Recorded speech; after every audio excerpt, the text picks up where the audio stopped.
Et c'est avec Lydia Guérouz. Bonjour Lydia. Bonjour Cécile. Bonjour Lydia. Bonjour Patrick. La France face à la guerre, entre autres. Hier soir, donc TF1 a organisé un débat, ou plutôt un oral des candidats, de 8 candidats, pas les 12. Ils se sont expliqués pour ça et on en reparlera avec Jean Lassalle tout à l'heure.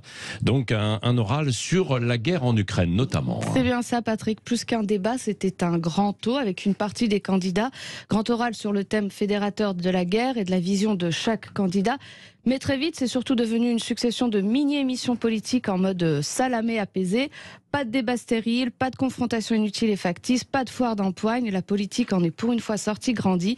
Et TF1 a organisé une émission intéressante et audible, ce qui est rare en ce moment en France. Oui, l'Ukraine n'était qu'un prétexte pour permettre d'avoir tous les candidats, dont le président Macron notamment. Oui, la dernière fois, il n'y avait pas le président Macron lors de la dernière émission de ce type. Et très rapidement, d'ailleurs, on a vu que la séquence profession de foi a donné le ton de cette émission.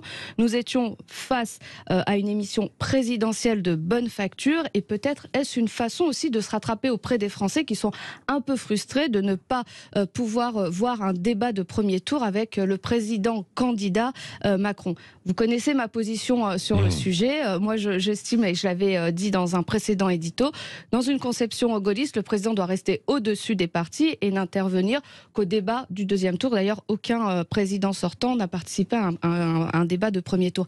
Alors, le thème de la guerre, évidemment, favorisait un peu le président Macron, car il est le seul à avoir les manettes et les informations complètes sur la situation.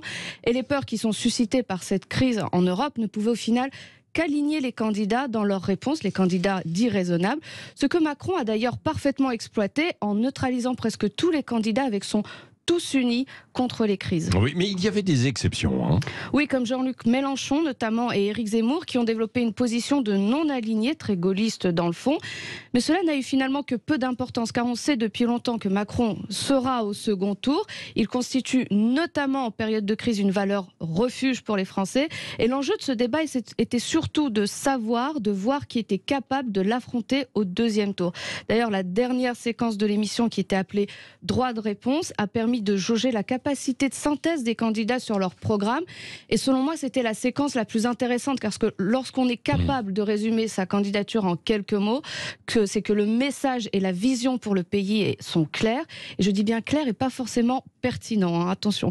Et à cet exercice, en écartant Emmanuel Macron, car il s'est exprimé en président plus qu'en candidat et le sujet ne permettait pas au final de faire un tel grand écart, eh bien c'est Jean-Luc Mélenchon et Éric Zemmour, à mon sens, qui s'en sont sortis le mieux. Nouveau monde pour le premier, sauver la France, moi contre le système pour le second.